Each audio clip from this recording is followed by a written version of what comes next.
MLA Kolikapudi Srinivas, Vijayawada MP Kesineni Sivanath మధ్య గత కొంతకాలంగా నెలకొన్న రాజకీయ విభేదాలు ఓ కొలిక్కొచ్చాయి. వీరిద్దరి మధ్య గతంలో 2 సార్లు గొడవ జరగడం వల్ల నియోజకవర్గంలో తీవ్ర ఉత్కంఠ నెలకొన్న సంగతి తెలిసిందే.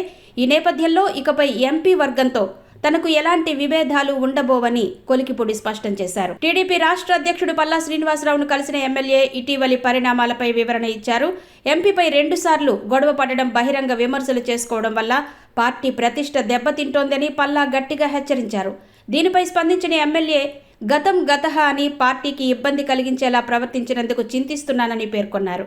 మర్యాదపూర్వకంగా రాజకీయం కొనసాగిస్తానని చెబుతూనే నియోజకవర్గ అభివృద్ధిలో ఎమ్మెల్యేగా తన బాధ్యతలను స్వేచ్ఛగా నిర్వహించుకునేలా చూడాలని కొలికిపూడి కోరారు.